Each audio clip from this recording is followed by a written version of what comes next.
Good evening, everyone. Thank you for joining us this evening for our fourth night of Laudato Si Week with the Archdiocese. Laudato Si Week continues until this upcoming Sunday, May 24th, so there's plenty more time to get involved. To see other resources, information, and recordings of what is going on, feel free to reach out for our email list or visit archchicago.org/Laudato Si Week for more information. Some quick notes about Zoom before we move on to our opening prayer. All participants will remain muted for most of the evening, but the chat function is available, as some of you have already discovered. Feel free, for those of you who have just joined, to introduce yourself and where you're joining us from this evening. And the same meeting ID that you used to log on this evening, it will be the exact same one that you can use tomorrow morning for our closing panel on Laudato Si at 5 and its relationship, to the COVID-19 pandemic.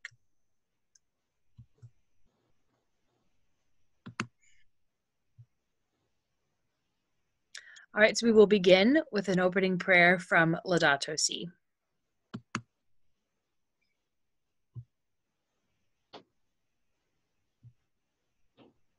The climate is a common good, belonging to all and meant for all. At the global level, it is a complex system linked to many of the essential conditions for human life.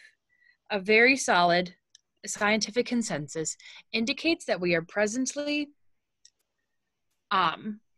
witnessing a disturbing warming of the climatic system. In recent decades, this warming has been accompanied by a constant rise in the sea level, and it would appear by an increase of extreme weather events. Even if a scientifically determinable cause cannot be assigned to each particular phenomenon. Humanity is called to recognize the need for changes of lifestyle, production and consumption, and in order to combat this warming, or at least the human causes which produce or aggravate it. It is true that there are other factors, such as volcanic activity, variation in the Earth's orbit and axis, the solar cycle. Yet a number of scientific studies indicate that most global warming in recent decades is due to the great concentration of greenhouse gases, carbon dioxide, methane, nitrogen oxides, and others, released mainly as a result of human activity. As these gases build up in the atmosphere, they hamper the escape of heat produced by sunlight at the Earth's surface. The problem is aggravated by a model of development, which is based on the intensive use of fossil fuels, which is at the heart of the worldwide energy system. Another determining factor has been an increase in changed uses of the soil, principally deforestation for agricultural purposes. Pope Francis. All right, it is an honor and a joy to introduce our presenter this evening, Andy Pinelli. Andy Pinelli is a member of the Encyclical Working Group at the Archdiocese of Chicago. He is a Chicago chapter leader for Citizens Climate Education. He is the Creation Care Ministry leader at St. Elizabeth Ann Seton Church and a member of Citizens Climate Lobby.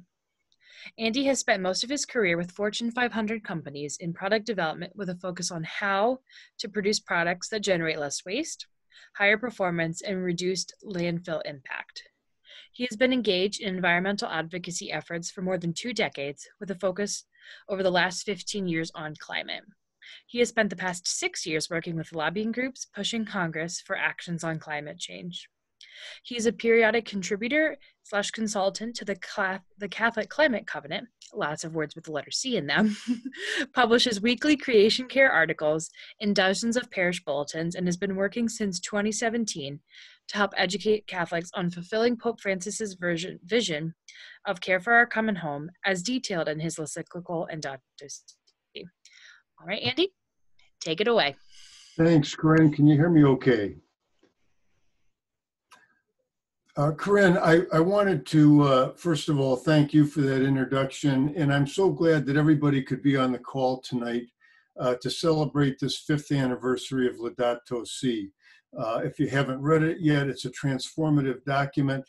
and it's just amazing. The Pope's great encyclical for creation care. But I'm so excited to show you also a new tool, a climate simulator that's been created. It was 7 years in the making, and tonight we're going to get to use that and see if we can generate some insights on climate change with you. But for the program tonight, what we'll do is we'll start out and kind of level set everybody on just a few slides on the root cause of climate change. And then we'll also talk about the Catholic Church position on climate change. I think that's important.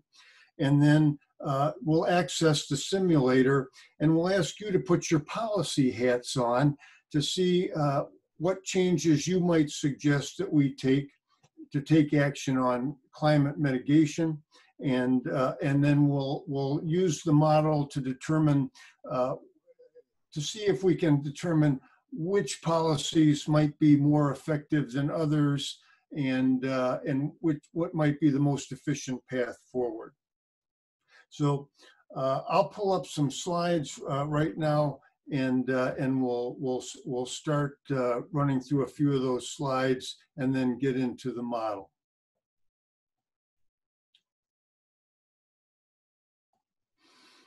Okay.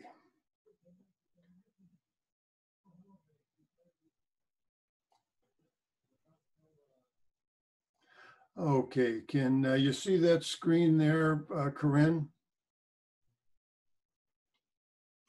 Okay, so tonight we'll be working on the En-ROADS simulator, which is a powerful new tool that's been built by MIT Sloan.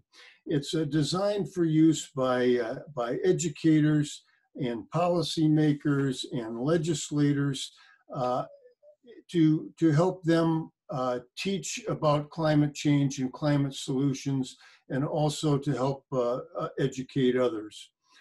It uses the best science available from the International Energy Agency, the IPCC, and other credible organizations. And the simulator's been tested and calibrated against a suite of some of the most widely used and respected integrated assessment models. These IAMs, they call them, integrated assessment models, are used in global climate mitigation scenarios.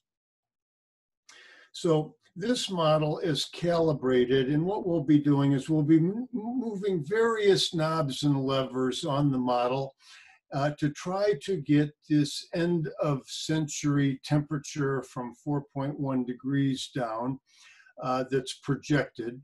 And we'll be looking at energy inputs and trying to make some suggestions on policy actions that we could take to move the end of century temperature down. So this scenario uses is calibrated to SSP2 scenario, which is really kind of a middle of the road set of conditions. It's not the most optimistic assumptions, it's not the most pessimistic assumptions. But if we don't like the assumptions, we can reach into the model and change the assumptions. We have that flexibility with this, so it's a very powerful new tool. Now, just kind of to level set, when we talk about trying to reach the Paris Accord targets, we usually hear numbers of trying to keep the temperature increase from below, from reaching above 1.5 to 2 degrees centigrade. And what we're really talking about when we hear that is we're talking about an average global temperature, a surface temperature increase above the turn of the century, or 1900.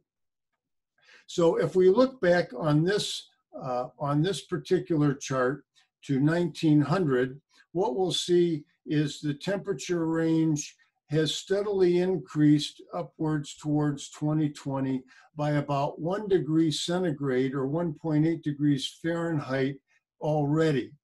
So when we hear that we want to keep the temperature increase to at or below 1.5 to 2 degrees centigrade, we've already used up 1 degree of that. So we've got to try to keep the end of century temperature in the year 2100 to below 0.5 to 1 degrees, just to kind of get everybody on the same page.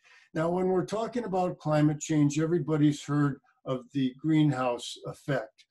And those are gases, greenhouse gases in the upper atmosphere, water vapor, carbon dioxide. It's nitrous oxide, it's F gases from refrigerants. These gases in the upper atmosphere warm the surface temperature of the Earth, and that's good. And they do so by letting the solar energy in and then trapping some of the radiated heat from leaving and going into outer space. Without that, the temperature of the Earth would be 60 degrees cooler. And it would be very hard to sustain life on Earth. But since the Industrial Revolution, we've put about 43% more carbon dioxide in the atmosphere. In actuality, we've got 43% more CO2 in the atmosphere than we've had for about the last 600,000 years. And this fellow, Savant Arrhenius, a Swede, a chemist who was a Nobel Prize winner, figured out way back in 1896 that small increases in carbon dioxide in the atmosphere could result in significant increases in global average surface temperatures. So the science has been out there for a long time, and what's amazing is how accurate Arrhenius's predictions have become in terms of how much warming has taken place relative to the amount of additional carbon dioxide that's in the atmosphere. Now, where does that carbon dioxide come from? Well, if we look at this chart in terms of carbon emissions from 1880 till just about now, what we'll see is that back in the 1950s, we saw a huge spike happening in carbon dioxide emissions. And this has come mostly from burning coal, burning oil, burning natural gas, and from land use changes. But it's important to note also that carbon dioxide, although it's the main greenhouse gas, is not the only greenhouse gas. And if we look at this chart from the 1970s to just a few years ago, what we see is the greenhouse gases. Yes, carbon dioxide is about 75% of them from burning fossil fuels, from land usage. But we also have methane emissions that are very powerful greenhouse gases, 20 times more powerful than CO2. We've got nitrous oxide from fertilizer usage, and these F gases from refrigerants that are very, very powerful greenhouse gases. So they have come together to help us be on a trajectory to increase our temperature at the end of this century at 2100 on a business as usual case to 4.1 degrees centigrade, which is 7.4 degrees Fahrenheit. Now, that doesn't sound like a lot, but it really is. The temperature hasn't been that warm for about 10 to 15 million years. So, and the other thing that we need to take into consideration is that when we're looking at average temperatures, first of all, the temperatures above water are cooler than temperatures above land, so that our temperatures above land are going to be a little warmer than this. And secondly, when we're looking at average temperatures, they might be 2 or 3 degrees Fahrenheit hotter in some places, but they might be 10 or 12 degrees hotter in other places. And this is just in the lifetimes of our grandchildren, we could very likely see this happening. So what our goal is tonight is we're going to see if we can come up with some policies that will get that temperature, get this line leveled out around 1.5 to 2 degrees centigrade, and not have business as usual, because a lot of bad things happen when the temperature increases that much. And one of the things that can happen from an economic standpoint, this is a projection. If we hit those temperatures and we incur 1.5 meters of sea level rise, what we'll see is an awful lot of coastal damage from flooding in the state of Florida here in this projection. $390 billion worth of property damage in this state alone. Now, we have 17 other coastal states here in the United States. So when you multiply out the amount of economic damage, it's astronomical that we could be looking at. But it's not all the damage is easy to put a price tag on. So there's human costs to this. If we look at the WHO, who's predicting hundreds of thousands of additional deaths per year from the effects of climate change, including effects from more floods, like the 4-foot rainstorms we got in Houston, more intense storms like Hurricane Harvey. We've got more droughts, wildfires. Just in the last 40 years, the amount of damage from wildfires and the number of fires, of mega fires, has increased by a factor of 4 times just in the last 40 years. We've got water quality issues, crop declines and agricultural interruptions that we could be looking at. And all of that can lead to civil unrest and violence. This is not a future on our business as usual case that we want to let happen. So when we look at the Catholic perspective on climate change, really we're talking about one of a number of care for creation issues. And this is a page taken off the U.S. Conference of Catholic Bishops website.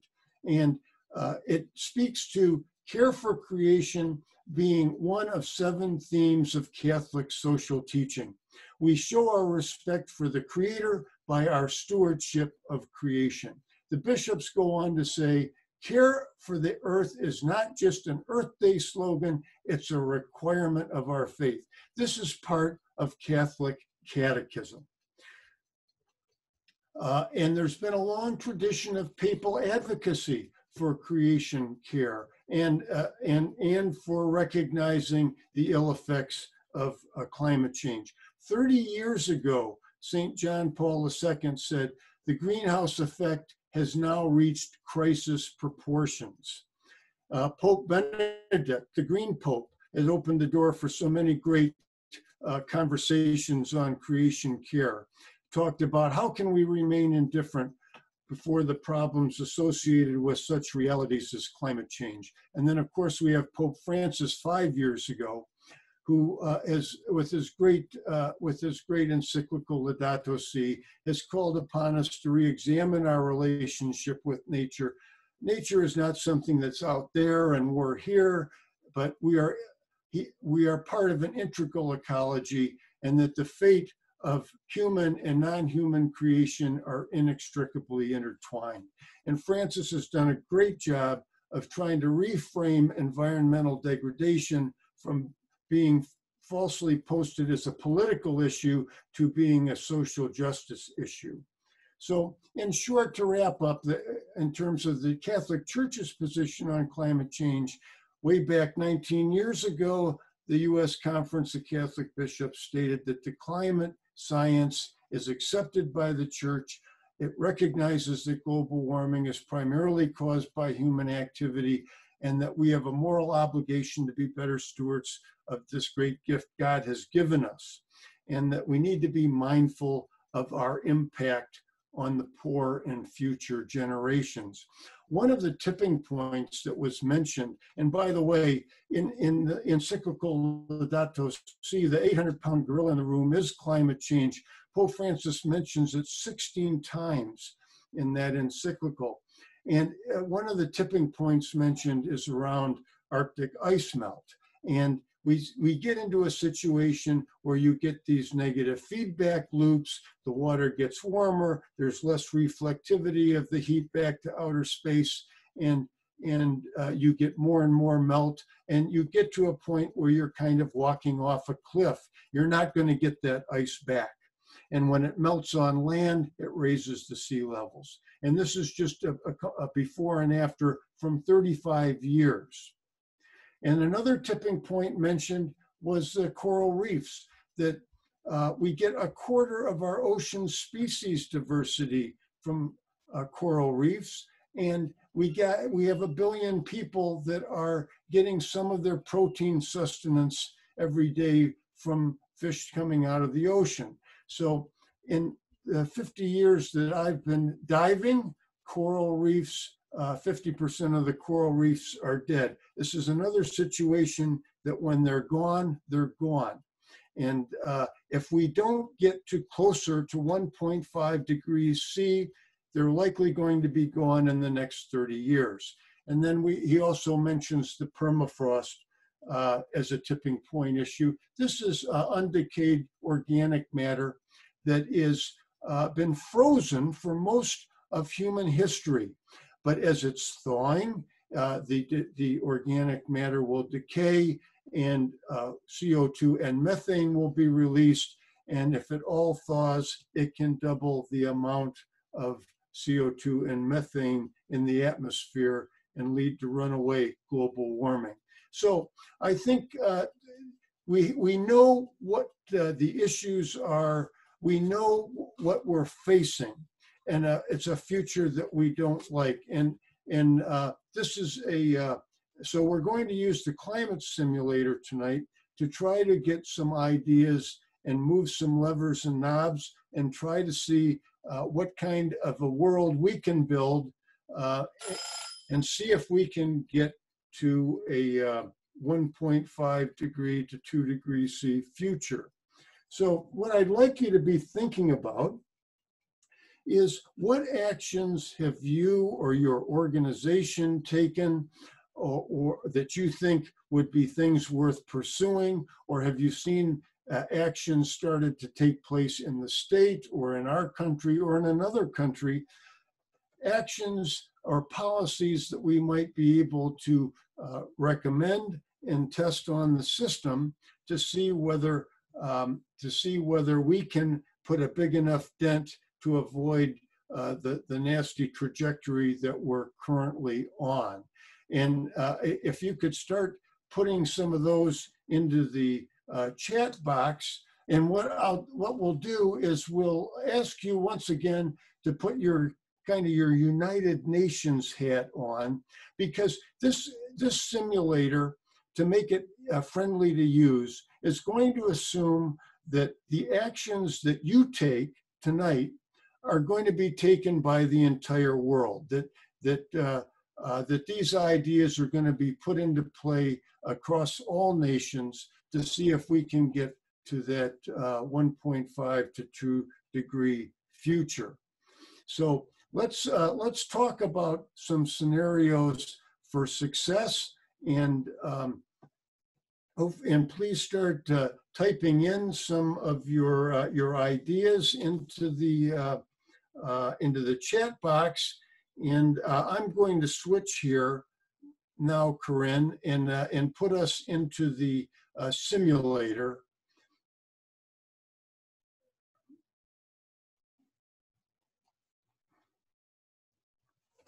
Okay, and for folks that might have used the simulator before, and for folks that may have been exposed to Citizens Climate Lobby and some of the solutions that they've advocated, we'll try to deal with some of those recommendations after folks have had a a little bit of time to suggest their ideas moving forward. And also, I would like to make sure that you can see the upper left-hand corner of this screen, because I want you to see if you can see a big number 4.1C in the upper right-hand column, right-hand corner of the screen. If you can't, left click on your picture bar and drag those pictures down to the lower right corner, or hit the minimize button on so that you can see this 4.1, because we're going to be monitoring how our actions are going to affect the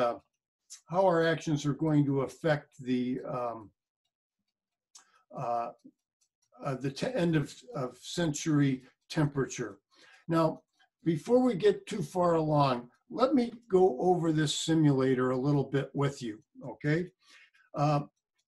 So notice that when we take an action here, what we'll see in the upper right-hand corner is that temperature might change, okay?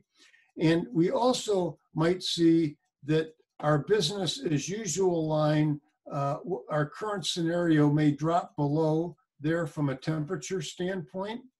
And also, we'll see that these energy input lines will change. These are our projected energy usage lines from the various energy inputs. The red line is oil, the brown line is coal, blue is natural gas, green is renewable energy, and pink is bioenergy, light blue is nuclear, and orange is some altogether new technology that hasn't even been invented yet, okay? But we would make an assumption that maybe we will invent and invest in new technology like thorium fusion or thorium fission or nuclear fusion, and that this would be an energy source cheaper than coal and eventually become widely plentiful. But so we have these different inputs that we can either discourage or encourage. We might want to discourage coal, oil, or natural gas to get us to a cleaner energy future, less carbon dioxide. We might want to promote bioenergy or renewables. We might want to promote nuclear because that's a carbon-free emission source. We talked about the new technology here, or we might want to put a price on all those carbon emissions, all those carbon and fossil fuels. Also, we can look at the transportation sector, and we can try to promote energy efficiency like we do with the CAFE standards. Or we could try to promote electrification of the transport industry, more mass transit that's electrified, more cars that are electrified. We can turn to building and industry, which are big sources of carbon dioxide and greenhouse gas emissions. Try to electrify the heating of our buildings, or try to electrify industry more, or try to promote more energy efficiency in those sectors.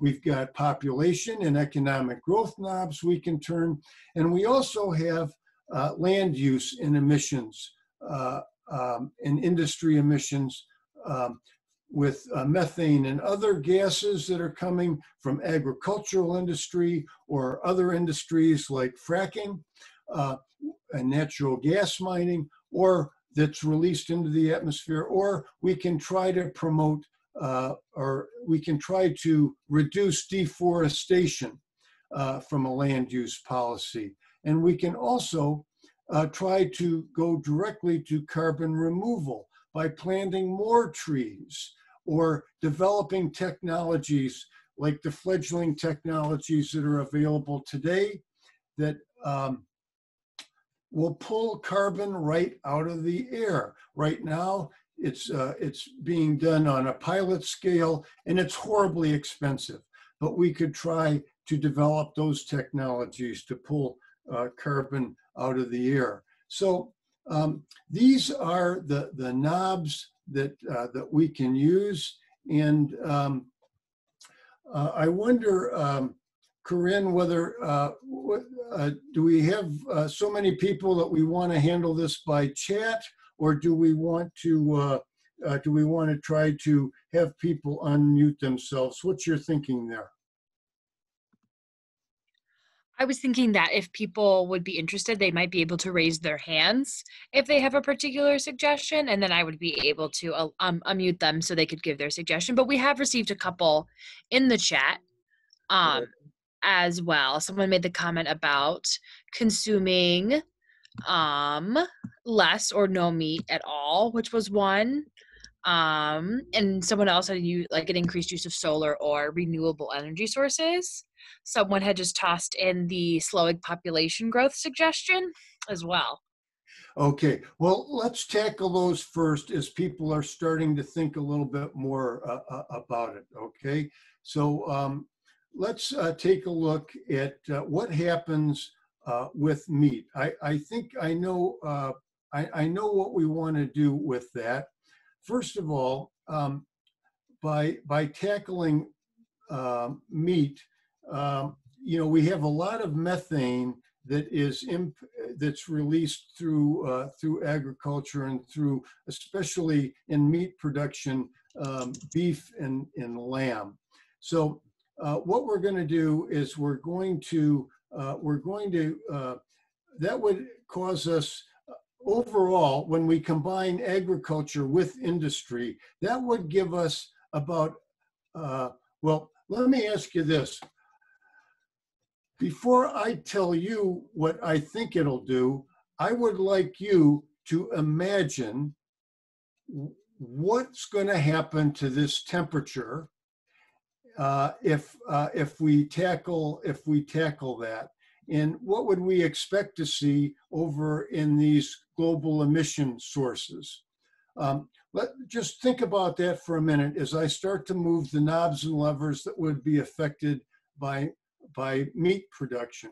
First of all, we'd see a 10% about reduction in overall methane usage, and also so let's take a look and see what happened over here. I'm going to replay this for you. Take a look at our lines over here and see if you notice anything. Okay. Okay. So I think we've seen that the methane line came down a little bit. Also, what we're going to do is we're going to see a small amount of energy efficiency in transportation, at least 0.5% a year, because there's a lot of transportation that is involved in shipping around these different meat agricultural products, more so than if we weren't eating meat. And we should see a little bit of a boost there. And also we will see some, let's see, we'll see some improvement in deforestation, because we're not cutting down as many trees to clear land to grow cattle. So what happened is we've dropped from 4.1 degrees centigrade to 3.8 degrees centigrade. That's pretty doggone good. So that's a great suggestion, and it's a meaningful one. Now, we had another suggestion to boost renewables. So we're going to try to boost renewables here, and let's get real aggressive on trying to incentivize renewables. We can try to incentivize them to about almost a penny per kilowatt hour. But before we do that, once again, I want you to take a look at these lines and anticipate what kind of temperature boost we're going to get from renewable energy, and also what might happen to our different lines here, our different primary sources of energy.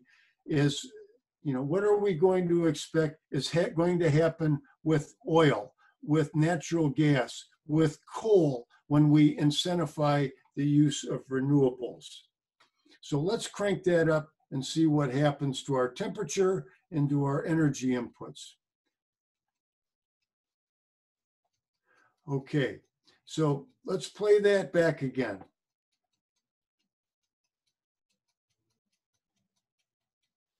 Okay, so we're seeing the green line for renewables go way up. We're seeing the brown line come down. That's coal.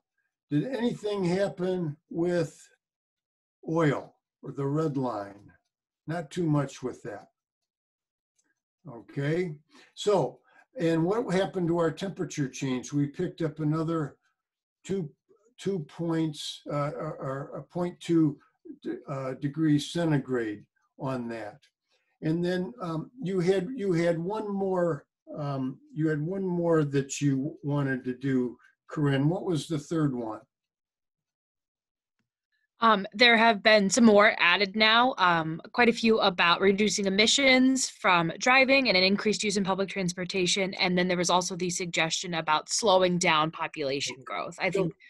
Right. So we could try to take population down from the model is projecting it'll grow at 2% per year, and we could take that down some to 1.9, 1.8.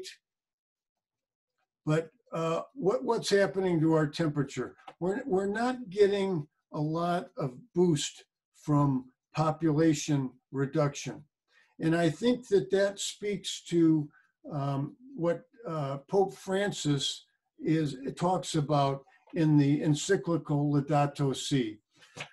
Pope Francis frames it as a problem of consumption. And I think the numbers bear that out. I think a lot of people expect, oh, if we just reduce population, we're going to see a massive reduction in temperature. But the problem is that you've got about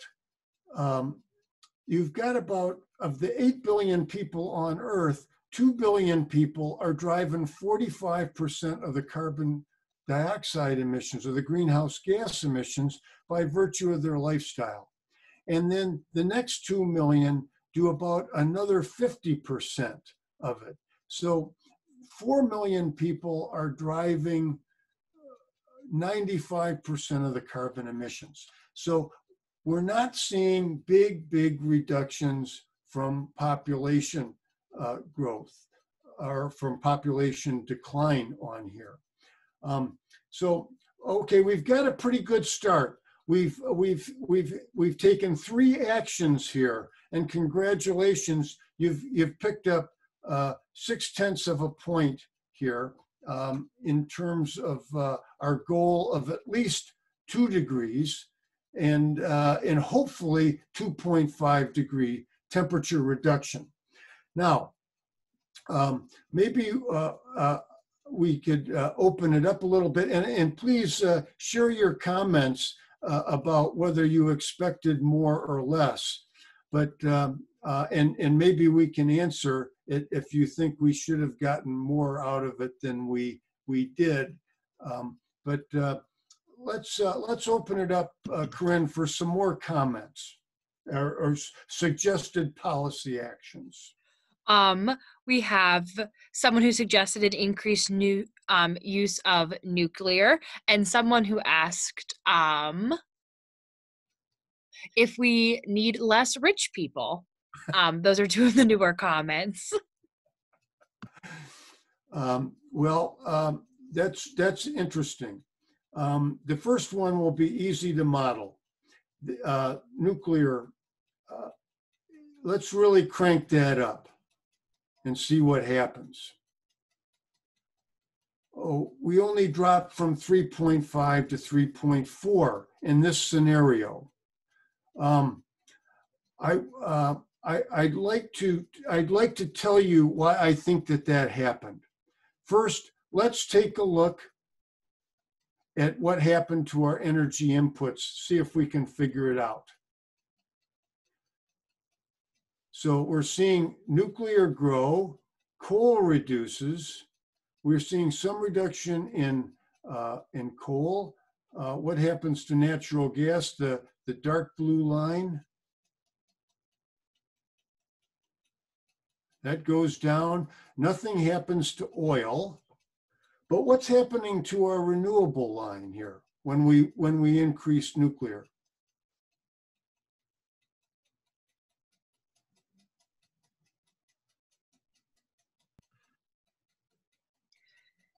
Okay, so renewables are going up a little bit. Nuclear is going up. Okay, that's good. So I think but when is the nuclear coming on? I want you to take a look at when the nuclear energy starts to build. Now, here's the problem. It takes a long time to get permitting to build nuclear power plants, and it takes a long time to build them and then bring them online. So even if we start today, we're not seeing our nuclear energy hit stride for about 30 years or so, and then it continues to grow as energy demand grows. Okay, so I think the problem with nuclear is we need help now to impact this temperature at the end of the century. So what can we do to try to bring these carbon emitting sources down faster than we are by bringing nuclear on board and relying more on nuclear? And now, with respect to GDP, and by the way, this model is being driven by projections in population growth, which we just took down a little bit. It's being projected by GDP growth per capita, which we think is going to continue growing as the population grows, people buy more stuff. So GDP per capita increases over time through 2100.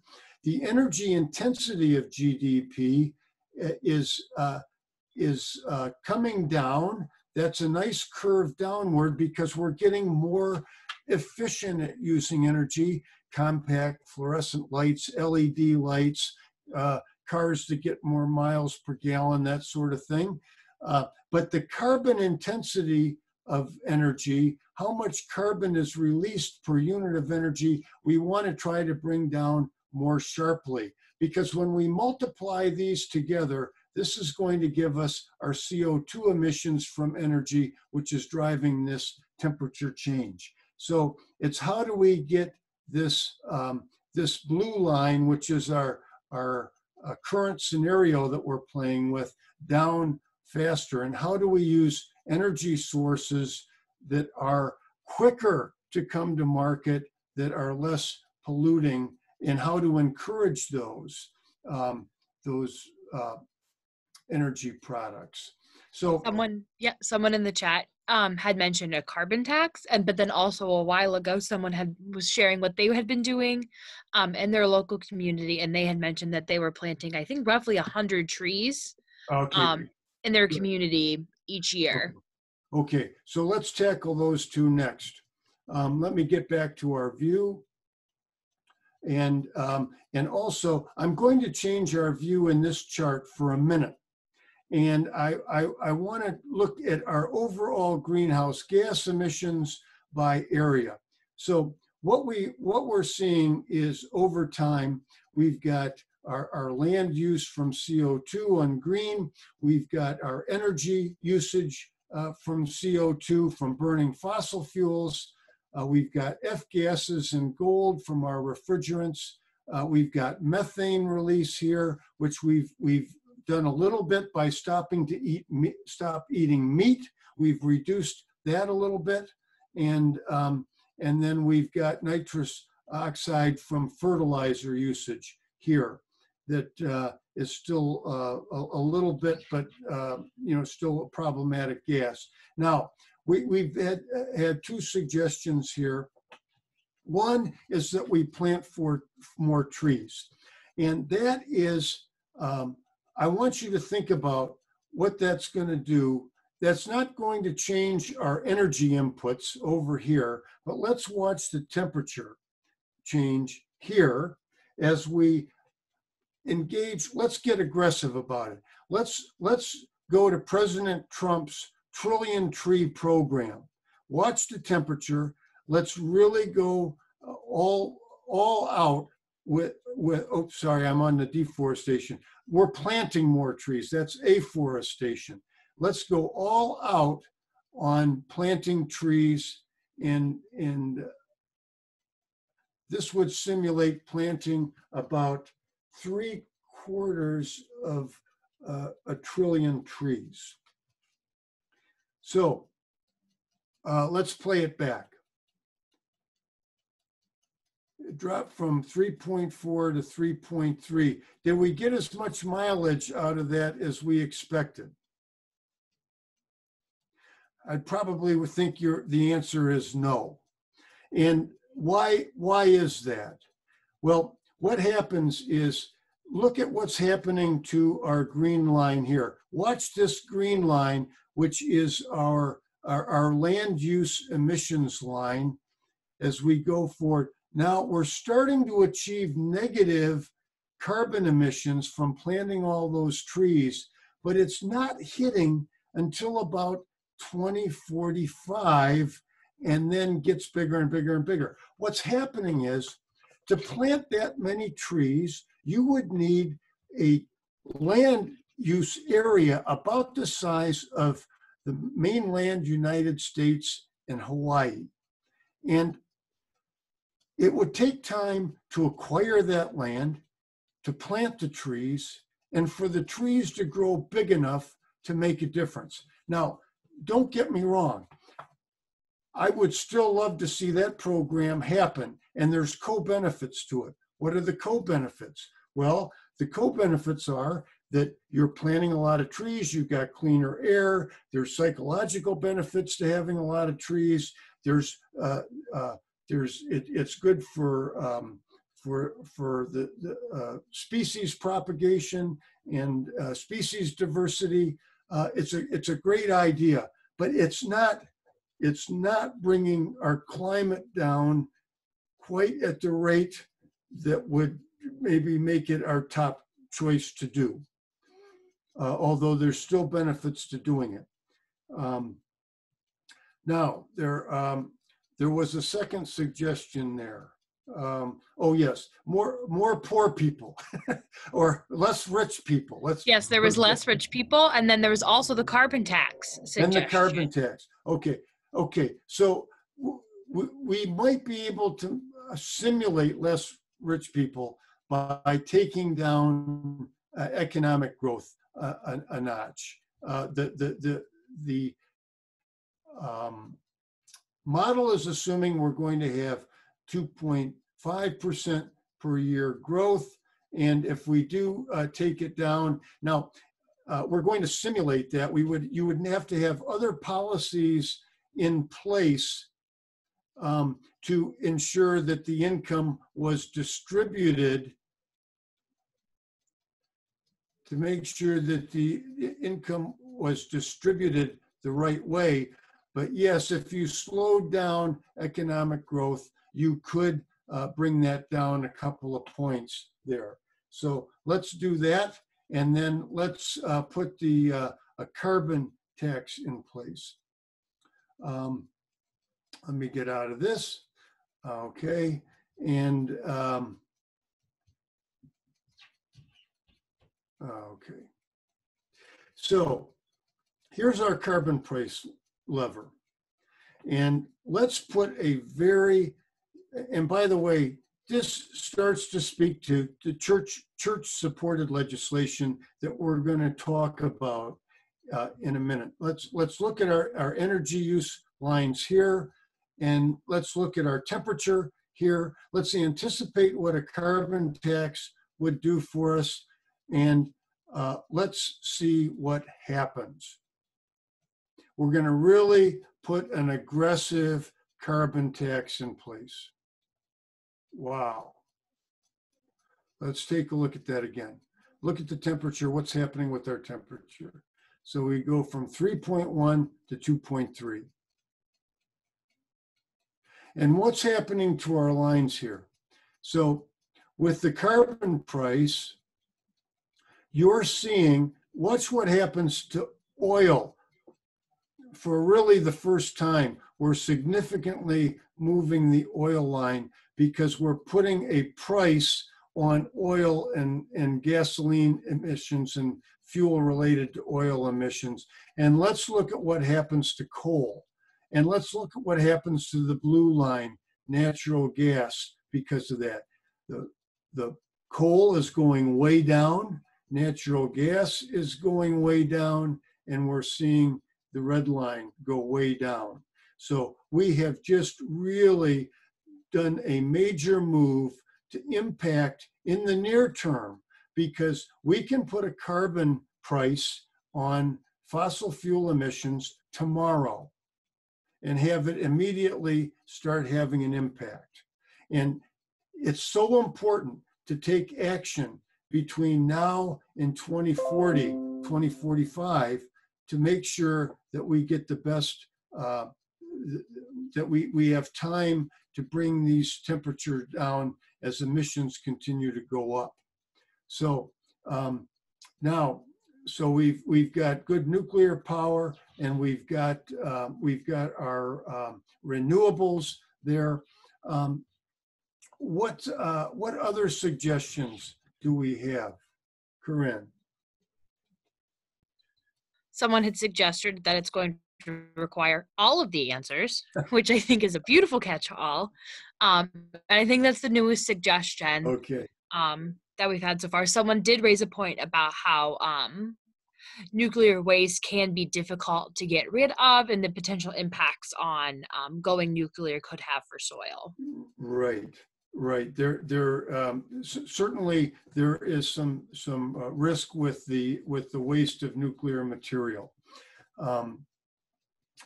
and I know that that's a concern for many folks, and then a number of other folks see it as a bridge to getting to more renewables, so that we've got good baseline load. And give renewables the best shot, since without the battery technology today to really support renewables the way they need to be supported, that sometimes nuclear is there when sun and wind aren't. Another suggestion had just popped up, Andy. Someone had used a specific example of taking advantage of utility efficiency initiatives from ComEd, which I think might relate best to the energy efficiency module. Yeah, right. So that would suggest energy efficiency in buildings, and I think that's a big opportunity. And let's really play that one to the hilt here, and which brings us down 1/10 of a point.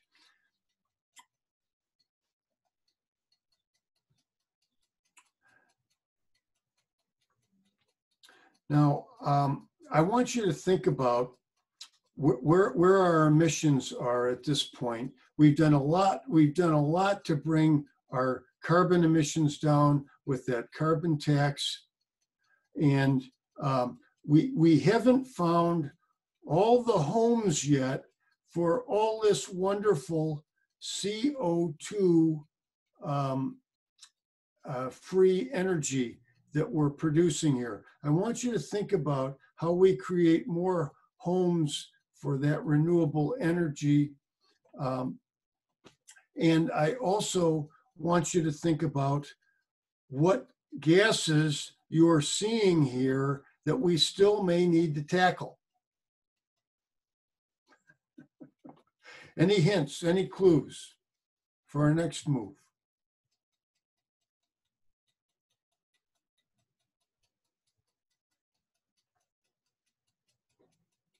Why don't you open up the phone lines, Corinne? Or at least invite people to unmute themselves. We just opened that up, so if people want to unmute themselves and respond to Andy, feel free to do so. So take a look at this blue line that we haven't really addressed much of. That's methane, 20 times more potent than greenhouse gas, than carbon dioxide. Now, we stopped eating meat and we got a little bit of a methane boost there, but we have a lot of methane leakage coming from industry, and we got a lot of methane still. We still have some we've got some gases or nitrous oxide gases from fertilizers that there may be some opportunities there. Who wants to play with the methane lever and how?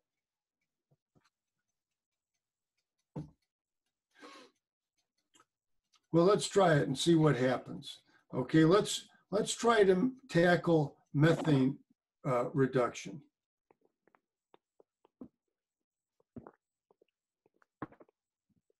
Okay, did you notice what happens to the blue line here?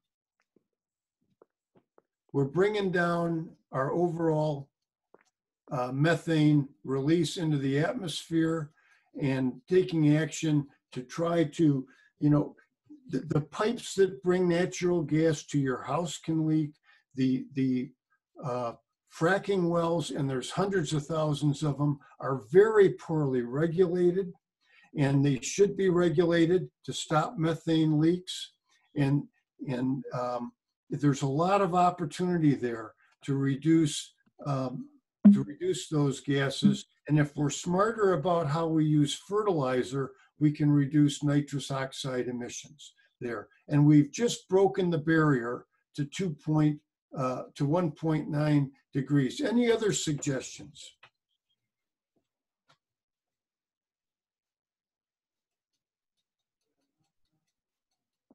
Has anybody got an electric car out there? There were a couple people who mentioned earlier that they drove hybrids, but I'm not sure if anyone here particularly drives an electric car. Well, if we're driving hybrids and we wanted to push that, we could push forward with energy efficiency in transportation and pick up another point. And that's not just for automotive vehicles. There's a lot of opportunity to make shipping with big cargo ships more energy efficient and to use more efficient fuels. And there's also energy efficiency in aircraft that are opportunities there. Any other suggestions? Let's try that electric car scenario, and it's electrification of transport. So if we electrify our transportation, that hasn't bought us much. But if we electrify transportation as well as for buildings and industry, now we've created a home for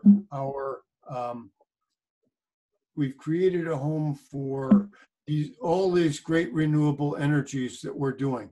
While we're on the screen, and by the way, congratulations everybody, you've just created a scenario that meets the Paris Climate Accord targets between 1.5 and 2 degrees C.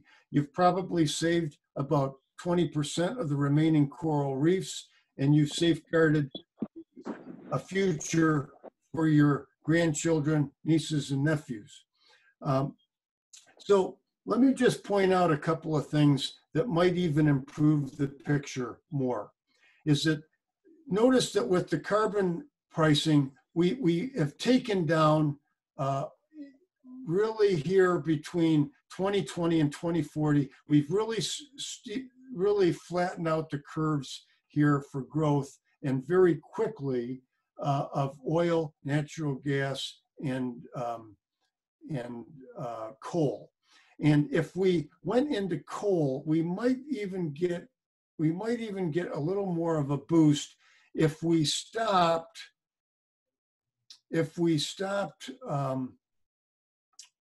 building new coal infrastructure and trying to keep this in the ground, trying to keep the coal in the ground. If you can stop it, let's see if that flattened the curve at all. Not much on this scenario. Okay, let's try something else here. And for those of you that were disappointed that renewables didn't move the needle quite as much as you thought it would, let me just switch to another scenario here for a second.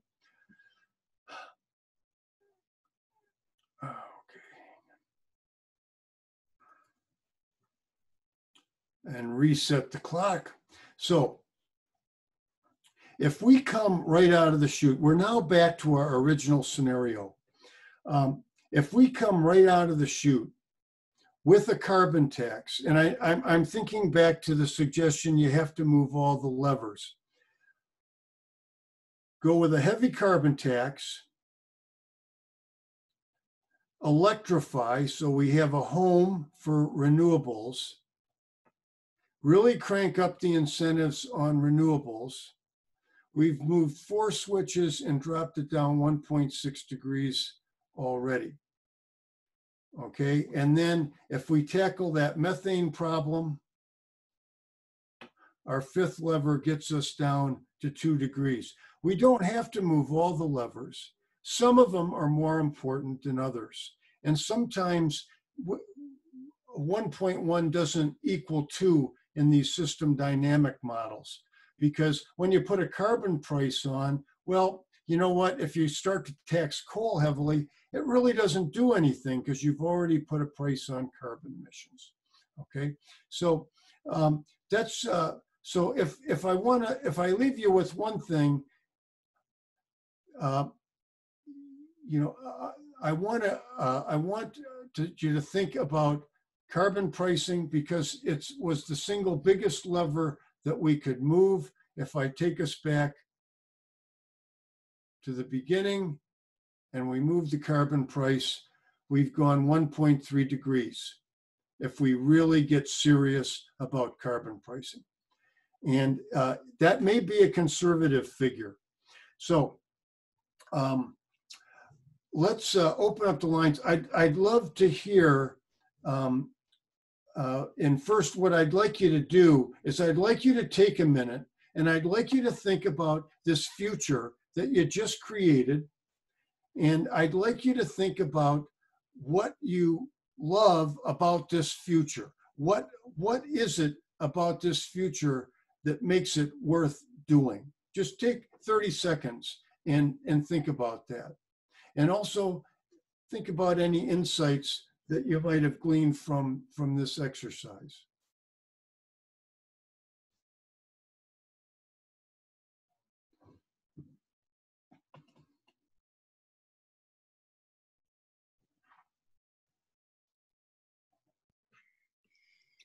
I'll just share quickly, Andy.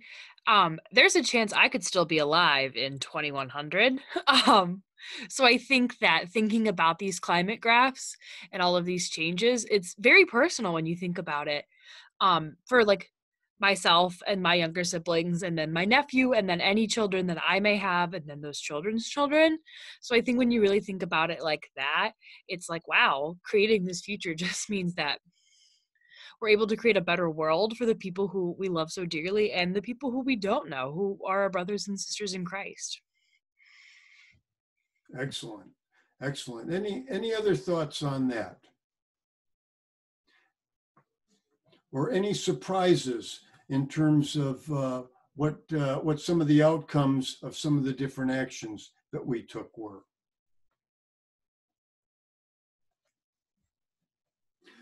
Well, let me just take a minute and talk a little bit more about some church-supported legislation, which speaks to that lever that we just pulled around carbon fees, putting a price on carbon emissions, and because it bears some explaining. Not everybody knows what that is. So let me just pull forward just a little bit here.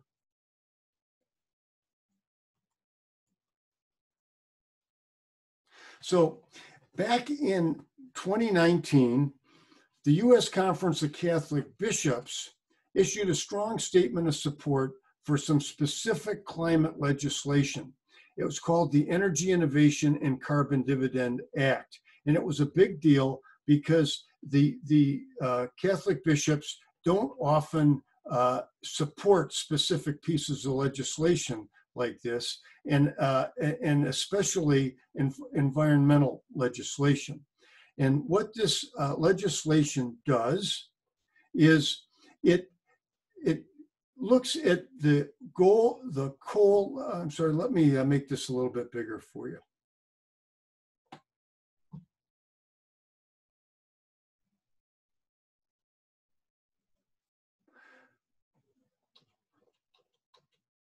So it takes this coal, oil, and natural gas that the fossil fuel companies are mining, and it puts a $15 a ton price on the emissions of the products that they produce that are going to get burned.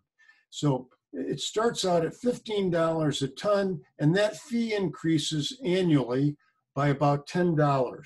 To give you an idea of the scale of that, it's a slow but gradually increasing fee. That would mean like about 15 cents on a gallon of gas in year one, and then it would go up 10 cents a gallon every year after that. And what happens is the Treasury Department collects that fee from the oil, gas, and coal companies, and that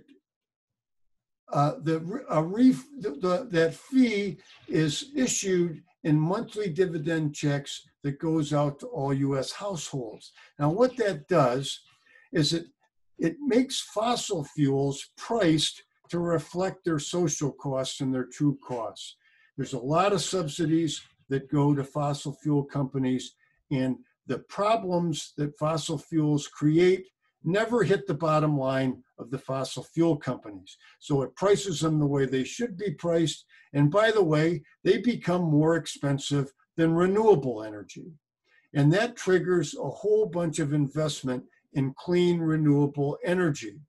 And when the renewable energy is cheaper, consumers are going to switch to clean energy, and the greenhouse gases are going to fall below the Paris targets. So you've got your Department of Treasury collecting it. They're issuing checks each month to households, just like you get your Social Security check, or just like you get a tax return check, and it goes to the to households. And by the way, before I get out of that slide, the way that it works is that in that household, each adult would get one share, and each child would get half a share. And really, to be eligible, you just have to have a Social Security number or a tax ID number and be a lawful citizen or resident. So when the Treasury Department collects it, the impact on a family of four on those monthly checks would be, in year one, it would add up to $790. We're talking about a family of 2 adults and 2 children. For year 5, it would be over $3,000. Why? Because that fee on the oil, gas, and coal companies goes up every year. And by year 10, it would be over $4,000. And this is a very meaningful amount of money to going out, especially to the first three income quintiles, the poor and the middle class. And one of the reasons I think that the bishops embraced this legislation is because one of their criteria is that climate change legislation, one of their criteria for support is that climate change legislation can't hurt the poor or the middle class. And the poor and the middle class do better by this because they don't use as much energy as rich people do, yet they get an equal share of that Treasury Department trust fund of the carbon fees that they're collecting. Now, there's some side benefits to this because as renewable energy becomes cheaper and families, especially the large volumes of the more poor and middle class families start getting those checks, it actually acts like a bit of a stimulus program, even though it's not meant to be an income redistribution program. It will provide stimulus, and it's not just jobs in the clean energy sector. We would see increased spending on healthcare. We'd see in more jobs required there in retail. And then, of course, the hundreds of billions of dollars that are spent, and that number is growing because of the 40 or 50 gigatons of carbon that we're pumping into the atmosphere every year, that will start to come down in terms of the number of $250 million forest fires that we're putting out, or the flooding that happens in Houston that taxpayers are paying for. When those incidents start to flatten out, we start saving money there. And we also have border adjustments to ensure that the United States remains competitive with this carbon fee against maybe foreign countries that haven't put a carbon fee into place.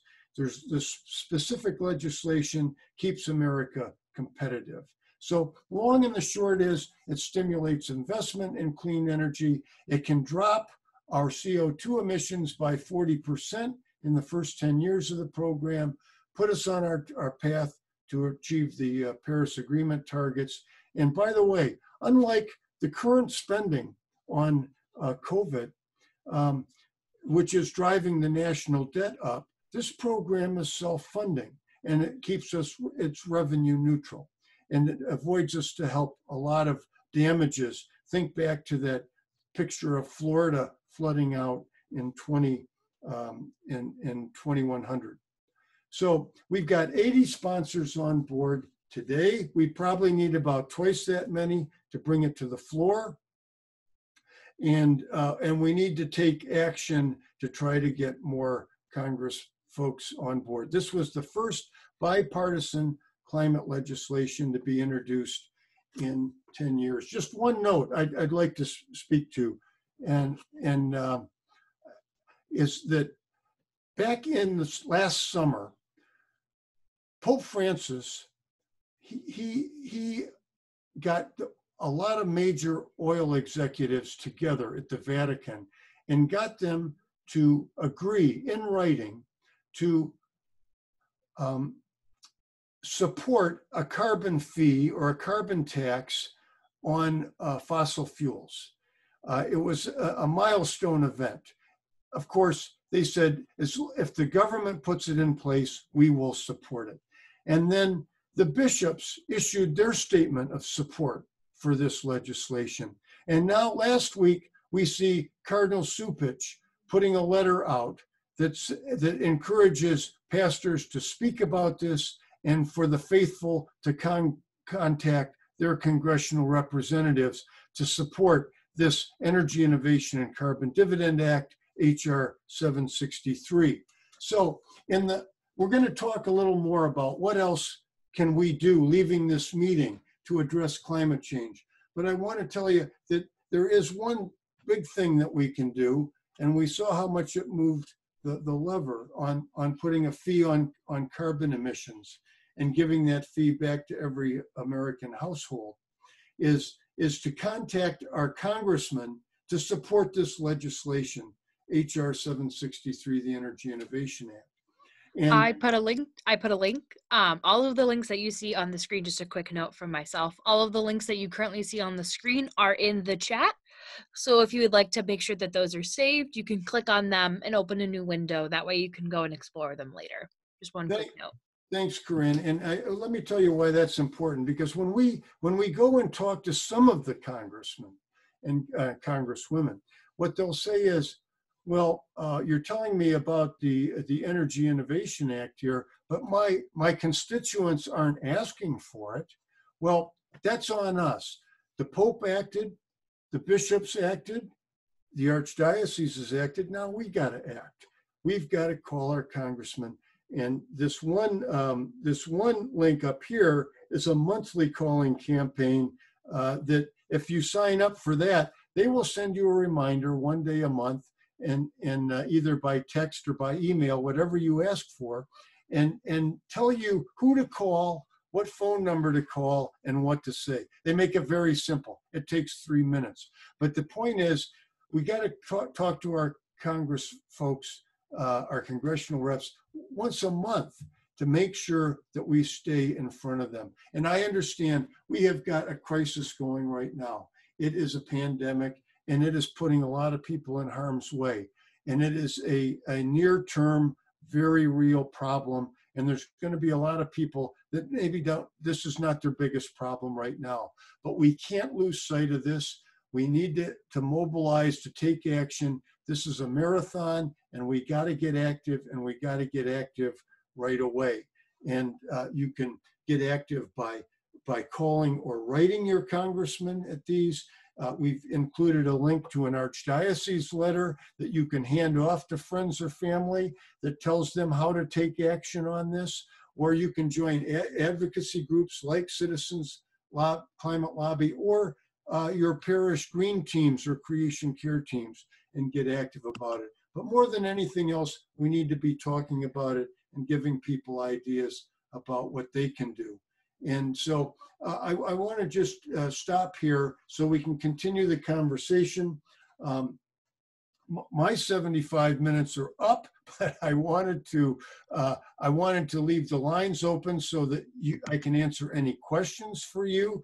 I want you to be hopeful, but I want you to be active. And my name and number are down here. Our Creation Care Ministry is on call. We will do this presentation to any group, anytime, and try to get the word out on what people can do to take decisive action on this very important issue. And I think there's a lot to be encouraged by, but we need to really continue to take action on it. But I'm so grateful you could be on the call. And Corinne, we should just open it up for any questions or comments. Do you think? I think so. You all should be able to unmute yourselves now. That way, if you have a question, you could also raise your hand if you see that function. That way I can kind of make sure that I'm getting to everyone who has a question or a comment.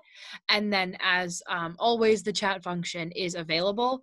If you'd even just like to say thank you for this one, and to Andy for this wonderful presentation, which I learned a lot. So I'm very thankful for that. It's wonderful to kind of see visually, like, because you can hear about a change that is going to be made, but then to see like the visual impact that can have is really impressive. So thank you, Andy. It's my pleasure. So were there any surprises there about any of the actions that you suggested and what the impact was? Andy, can you hear me? I can hear you. Oops, you muted. Oh, hi. Yeah, thank you for your presentation. I just want to let you know, Senator Sean Casten out here, I'm sorry, Congressman Sean Casten, federal congressman in the western suburbs, is promoting a energy bill that would require standardized testing from public corporations to hold them accountable to their sustainability goals, energy efficiency goals, and so forth, so that all the corporations are, have a uniform reporting requirement, just like, the tax returns and so forth. So I think that's a good idea to get a little pressure on management to, get beyond the 3-year payback and everything and start looking a little longer term.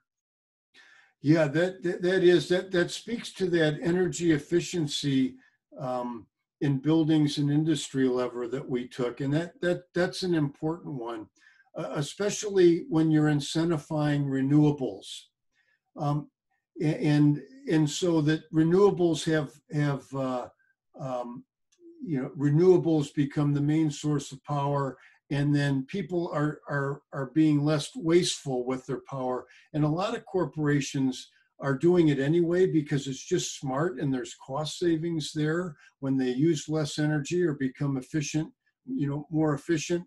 But that type of legislation, I can see the benefit to try to make sure that people that aren't as focused on it get focused on it.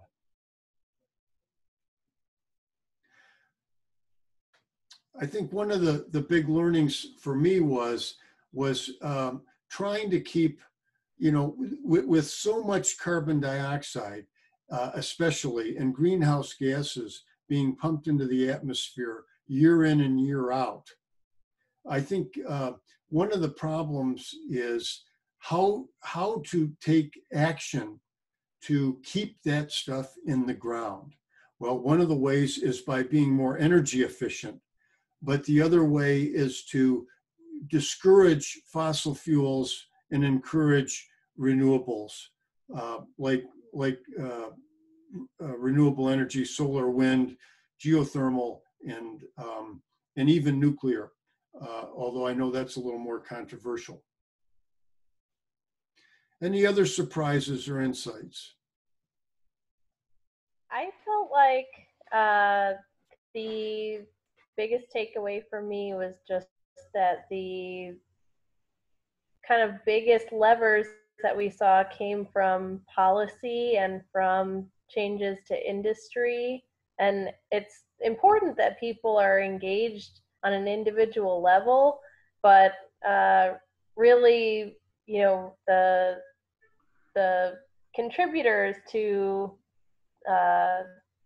climate change that we need to be holding most accountable are, big corporations and our governments, and more than blaming individuals. You are so right on that, Alexandra. It is, we can't recycle our way out of this. We can't take enough individual actions in terms of our daily consumption patterns to move the needle on this. It does require policy actions, and there's a lot. The fossil fuel industry is an extremely powerful lobby. They have obfuscated the science for 30 years, and they are now coming around. But we can't move fast enough to try to keep to impress upon our representatives how important it is that we take action. They will listen to their constituents, but they have to know that their constituents think that this is a priority. They're not all bought and paid for, but believe me, there is. They don't read every bill. The lobbyists for the companies are in there promoting their legislation, and they're donating money. So we have to make our voice heard, and that is an extremely important point that you just made.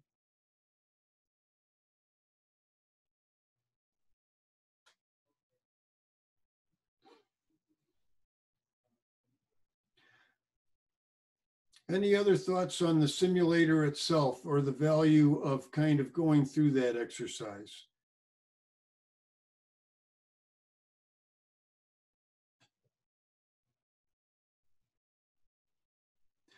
Well, Corinne, I sure want to thank you for helping to facilitate this, and Ryan for putting this event on tonight. And I sure want to appreciate everybody who came out to the call tonight.